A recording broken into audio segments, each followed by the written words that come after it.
ici il appartient à un lobby juif الله يهديكم. هما اللي حاكمين الموند يسيروا كيما يحبوا. سي اون مافيا. انفونتينو هذا ما يحبلكش الخير. المدرب تاع المنتخب الاردني هو مغربي. واش معناتها وليد؟ راح يشحن اللاعبين. ميسي يدعم القضية الصحراء المغربية وينتمي إلى لوبي صهيوني. جمال السلامي المغربي الذي يدرب المنتخب الأردني يتآمر لضرب المصالح الجزائرية. ici il appartient à un lobby juif الله يهديكم. هما اللي حاكمين الموند يسيروا كيما يحبوا. سي اون مافيا. انفونتينو هذا ما يحبلكش الخير. انت بلد عندك كرامه، انت بلد اسمه الجزائر.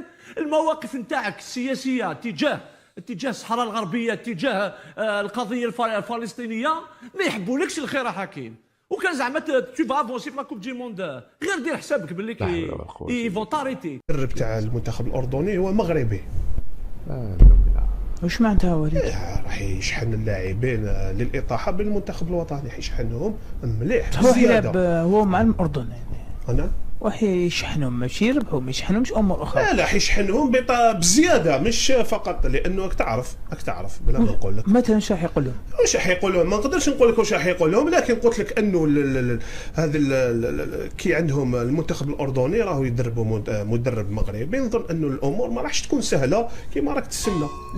وحتى الإعلام العربي عاقبهم. سمعوا اش قال الإعلامي الكبير الإماراتي عبد الله الكعبي على الإعلام ديالهم. التحليلية في الجزائر تركيزهم على المغرب، انتقادهم على المغرب، تاركين المنتخب مع بيكوفيتش ومحرز وبولبينة ومركزين على المغرب. أيوب بعدي ولا أشرف حكيمي. وميسي اللي هزم المنتخب الجزائري بثلاثية نظيفة. أولا دخل حزين للمقابلة، ولا لاحظتوا ملي سجل الهدف الأول بكى، وملي سولوه الصحافة قال لي مودي المسألة ديال بكى لا علاقة لها مع الرياضة، وإنما مريت بأزمة وظروف يعني صعيبة، هذاك الشيء علاش بكيت. ولكن الحقيقة هو أن الأب ديالو تشخص على أنه عنده مرض السرطان، وملي سجل الهدف بكى لأنه استحضر الصورة ديال الأب ديالو اللي هو السند ديالو اللي تاق فيه، واللي هو المانجر ديالو مدير الأعمال ديالو. ولا لاحظتو حتى ملي خرج المدرب بكى معاه. هو صعيبة باش تكون لاعب ونجم من النجوم وتسمع بأن الإنسان الأب ديالو مريض بهذيك الطريقة وتشخص على أنه عنده سرطان، راه صعيبة باش يتقبلها. ورغم ذلك سجل الهاتريك. اسمعوا معايا الندوة الصحفية التي أجراها المدرب المنتخب الأردني السيد جمال السلامي قبل مباراة الأردن والجزائر. مباراة الغد مباراة مهمة بالنسبة لنا، مباراة عندها يعني صرنا نلاحظ بأن المباريات كأس العالم فيها 4 أشواط مش شوطين مع التوقفات اللي تتكون. وإحنا عارفين بأن المنتخب الجزائري منتخب يعني البدايات تتكون قوية جدا، وهادشي احنا مستعدين ليه، وعندنا اللاعبين اللي ان شاء الله قادرين انهم يتوفقوا في التعليمات وانهم يحدثوا الفرق ان شاء الله في مباراة الغد. جمال السلامي مدرب المنتخب الأردني تكلم بكل احترام وتقدير للمنتخب الجزائري وما استفزهمش في الندوة الصحفية. شوفوا كيفاش تعامل بطريقة عادية، وهما باركين لا جمال السلامي غادي يشحن اللعابة، غادي يدير ما غايدير. اللي عنده واللي خسر راه تقادا جهدو، راه ما عنده ما يدير، راه ما يتلقى مع مولطارة ولا بندير.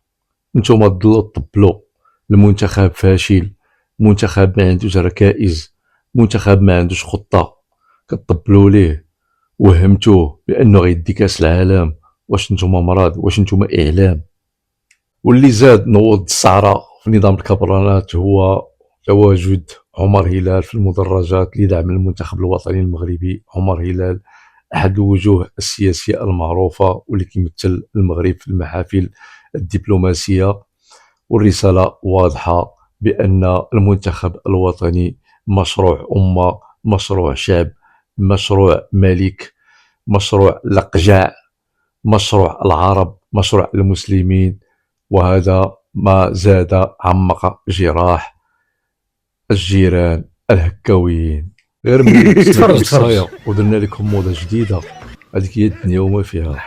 اما اسكتلندا راه ما حتى شي هرقاوي ولا شي كرغولي يشجعها. لا اله الا الله محمد هما رسول الله. مشجعين روسهم وعارفين صاحبي اش هاد الحاله داير في راسك؟ قوي قوي لبستي الميدي كاع صاحبي، والله تحشومه صاحبي. وشجع اسكتلندا، ما قال لك حتى شي واحد ما تشجعش. ولكن باش دير في راسك هاد الحاله صاحبي، تونيد الجزائر من الفوق والصايا من التحت. راك راجل صاحبي، راك راجل صاحبي، بقى بالتونيد الجزائر صاحبي. وين مشي؟ انا نعرفك غايه، انا بالك هادو ما يعرفوكش، نعرفك غايه سي قدوه بخويا. يا عرفتني انا باردينو، راك خاصي فكرك ولا لا؟ يا كنت سكن في الفوضوي انت، كنت في البيدونفيل، كنت غير طلاب، كنت غير مقطع.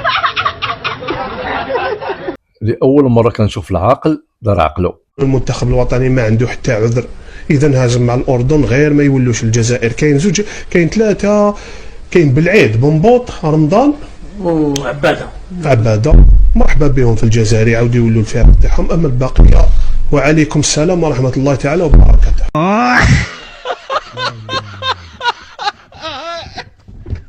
بلاتي شوفوا الصدمه القويه، شوفوا ما شفتوهاش شوفوا كاع، رولان ما تراب، هضرتوش شوفوا. عليها كاع، ما هضرتوش عليها كاع.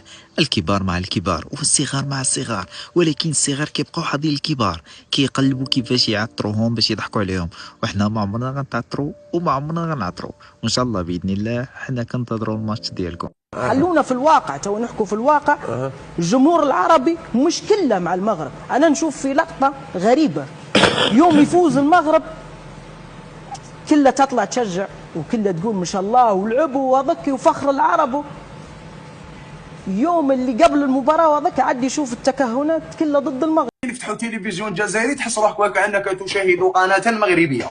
تسمى انت انا هذه العفسه نديرها بالعاني، انا كي نجبد المغرب نديرها بالعاني، انا استعمل المغرب باش نبين لك الكذب والخرطي اللي راهم يجوزوه لك في التلفزيون، والعفسه اللي راهم حايبين يوريوها لك بلي البروبليم راهو منا مع المغرب. الو كل البروبليم راهو داخل البلاد، البروبليم ماهوش مع المغرب، البروبليم في بلادنا. انت دوك انا نحكي لك على البنو وانت تحكي لي على المغربي طاح، انا نحكي لك على الحمله داتني وانت تقول لي المغربي كلاوه. انا نقول لك اعطيني السكنه راني تقوت في 2026 مازالني ساكن في البرارك، انت تقول لي المغربي راهم داوها له اليهود والصهاينه. العزيز انا ماشي مغربي، راكم حابين ترجعونا مغاربه بالسيف، مانيش مغربي، اعطي لي حقي في الجزائر. انا فهمت، انا نهضر على الجزائر، اعطي لي في الجزائر واش راني مسحق في الجزائر. انا كي نهضر معاك نقول لك اعطي لي حقي، ما تدورليش تقول لي روح نشوف المغربي وغير. وكي نهضر معاك انا ما تدورليش كوتي لي مليح.